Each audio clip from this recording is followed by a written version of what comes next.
LeBron is absolutely the MVP of this finals. I would imagine we agree on that. Folks, we are numb to what LeBron does. We feel like he's having a down finals. He is averaging 28, 11, and 9 on 54%. And while AD has been brilliant defensively, in these finals, LeBron is averaging more points, more rebounds, more assists. There isn't an argument for anyone to win this finals MVP other than LeBron. I know, Brendan, that must come as a total shock to you, but Nick pulling for LeBron to get MVP in the finals here. You buying his take, what we just heard from him on the herd? I 100% back Nick. You can't have a Game 3 outing like that, 15 points, 5 rebounds, and think you're the MVP. You can't have a pedestrian Game 4 where you go for 22 points, but really it's just 22. And then at the defining moments in the game, you hit one big shot, then you start pounding your chest and say, I'm the man, we won it because of me. No, you can't do that and say you're the MVP. He had it coming in. Game 1, Game 2, he had it, and he blew it. Okay, all right. So, Brandon, what you're saying is, and Nick, for the record, promised to be quiet during this segment, so we'll see if it lasts. What you're saying is, if AD plays poorly, the Lakers lose. It's almost like you would consider him their most valuable player. Because when he plays poorly, they lose. But in the wins, he actually plays better than LeBron. He has more points. He's got more assists. He shoots better from three. He shoots better from the field. He shoots better from the free throw line. Hold on. I can talk if you lied. I knew it. You lied. You lied. You said it's effective. You said he has more assists. You said he has more assists. It's a lie. That's a lie. So you must retract. And he doesn't have rebounds either. He's got nothing. Move on, Jenna. Wilds blew it by lying. Move on, Jenna. Move on. No, we're going. Bring Broussard in or something. Move on. All right. Let's stay here. Let's stick with the king. So the conversation is starting to shift to LeBron's legacy, right? With the Lakers just one win away from the title. But, I mean, guys, if there is a blemish on LeBron's resume, it would be that 2011 finals run with the Heat when Miami came in as favorites against the Mavericks and lost. No. Well, Mavericks owner Mark Cuban chimed in on how much different LeBron is as a player now than he was back in 2011. Take a listen. LeBron James gets a lot of criticism for that series in particular. And I want to ask you, what is the difference that you see in him then in that series and then in him now? Because if you had to just compare certain differences, what are some of the differences that you see? Yeah. So, number one, he was the number 2 guy with the Heat, right? It was Dwayne Wade that really was the leader, like we talked earlier about having that leader in the locker room, right? Right. So you could really tell on the court and just from talking to guys that, he went to Dwayne's team, right? It wasn't like, Dwayne came to his team. Right. And so I think one is leadership. Now LeBron's that guy, period, end of story, right? He says who comes on that team, how it's going to work, what we're doing. And 2, he's got the basketball IQ level now. He's a basketball savant. All right, our Chris Broussard joining us now. Chris, I want to get your take on Mark Cuban interviewing and driving and interviewing. I get it. It's comfortable. Is LeBron better today in year 17 than he was back in 2011 at age 26? This is a tough one. I agree with most of what Mark Cuban said, except that he was the number 2 guy. Now, he's right in that Dwayne Wade was the leader of that team, but LeBron was the best player. Let's not forget how good LeBron James was in 2011. He was roundly recognized as the best player in the world. He was coming off back-to-back MVP awards in which he had led Cleveland to the best record in the league both years. And unlike in Game 4 the other night, he wouldn't have had to let Anthony Davis guard Jimmy Butler to lock him down at the end. LeBron could have guarded Jimmy Butler for 48 minutes and slowed him down tremendously. He physically and athletically, he was superior to what he is today. But like Mark Cuban said, it was all mental. And LeBron was not mentally where he is today, nor was he mature enough. remember, that was a year when LeBron was trying to play the villain role. He was going to play into what everybody was saying when he left Cleveland. Okay, this is what you want. This is who I'll be, the villain. That wasn't him. That showed that he let what others were saying get into his head. He doesn't do that anymore. Also, remember, he and Dwayne Wade, that series turned a bit when he and Dwayne Wade mocked Dirk Nowitzki for being sick during the series. And that's when the whole thing kind of turned, or around that same time.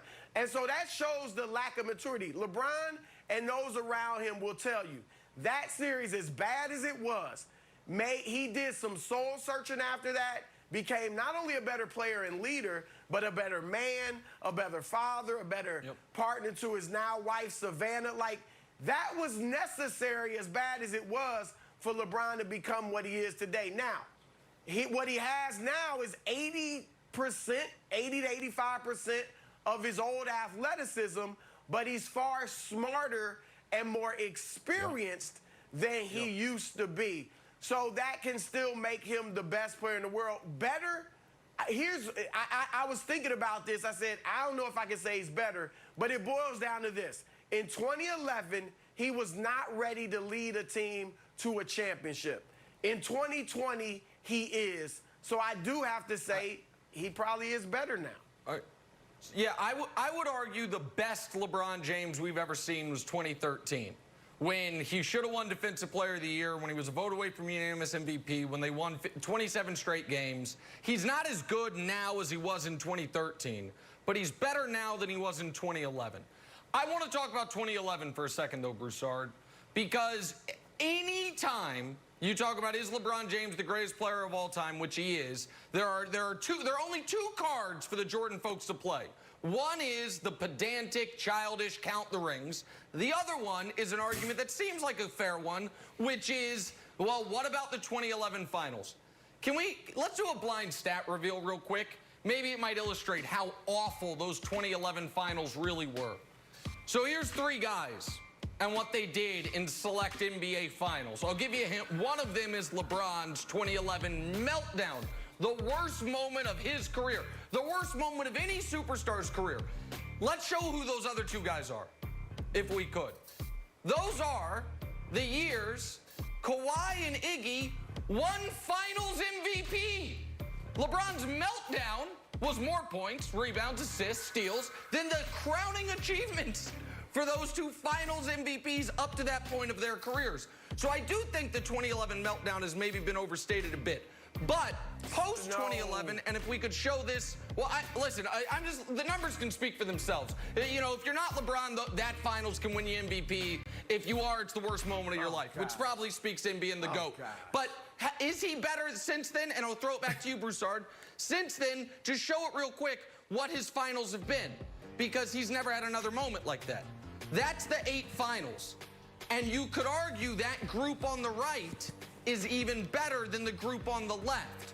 So is he getting better with age? It would appear. His field goal percentage is certainly getting better. He's averaging close to 32 a game his last 4 NBA Finals. And it's certainly, he's had no moments like 2011 Broussard, which was so horrible, it just was, you know, the same stat profile as a couple Finals MVPs. That's all. Just the Nick, numbers. I'm sure we'll have this conversation after the Lakers win this championship, and LeBron now has 4 rings. But look, I've got a handful of cards. I don't have just 2, all right? I've got a handful of cards that tell me Michael Jordan is the GOAT. That's but the you third. can't. You pulled that one out of the back pocket. You're comparing LeBron James to a young Kawhi Leonard who was a pup in 2014 and Andre Iguodala? I get it. I said it myself.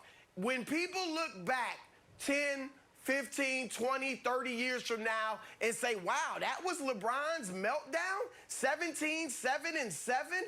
Wow. No, but you had to watch the series, as I know you did. That was not LeBron James. I don't care what the numbers say. LeBron was turning down post-ups over J.J. Barea. You cannot minimize that. And no, every player's had that. Magic in '84. Bird, his first finals, 2 8-point games and I think a 12-point game. Yeah. Kareem got swept a few times in the playoffs. We can go to everybody and say that, except Michael Jordan. We're not doing the Jordan difference. thing. No. He's never Brandon, go had a ahead. meltdown. Never. Okay. Nick Anderson says hi. Listen, you guys, I'll let you guys debate the numbers and throw the graphs up there. Let me speak from a player's perspective, okay? So I agree with Mark Cuban because as a player, when you enter the league, you hear about these veteran guys operating at a level where the game is so slow. And when you talk about the plays they made and how they were able to do it, it was their recount is almost in slow motion.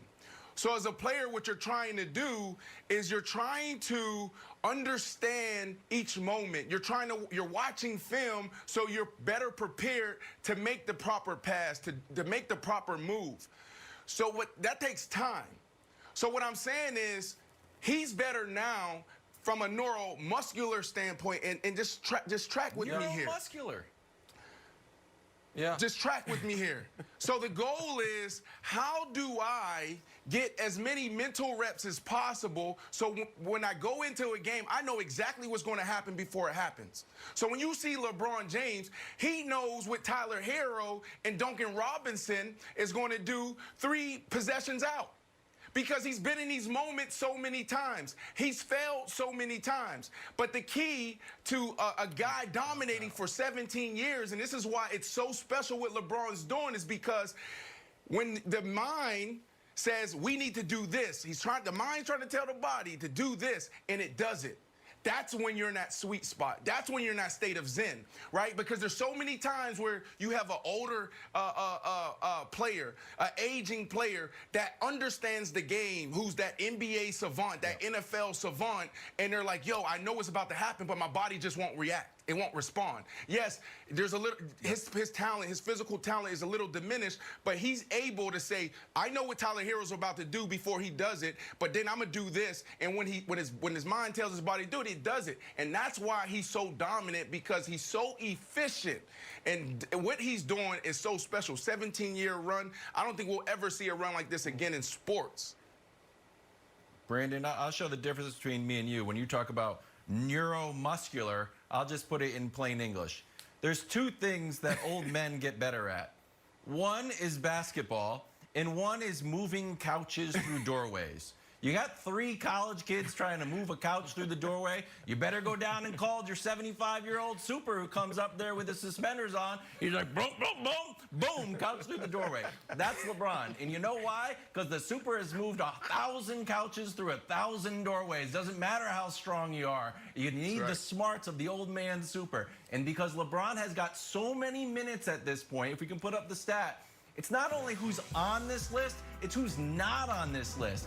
He's got 8,000 more minutes than Jordan. He's got more than Tim Duncan. He's got more than Hakeem. He's got more than Robert Parrish, who played till he's 43. And Broussard, as we're oddly the oldest people on this staff right now, look at this classic old man basketball move. Boom, right elbow in your back. This is from game 1. This is just old man basketball against Derrick Jones, who won the dunk contest. This is classic old man versus young athlete. And you see this play out a million ways. I just like this one, Broussard. So you're seeing the perfect combination of smarts and old man strength. Yeah, that's what I still do to young guys in the gym. So I agree with that old man move. Go ahead, Brandon. There you go. All right. No, I just want to paint. Hold on, Jen. I want to paint it. Okay. Yep. Now I want to paint this picture real quick. It's like, I want to use football really quick. It's Tom Brady, Drew Brees. You got Peyton Manning.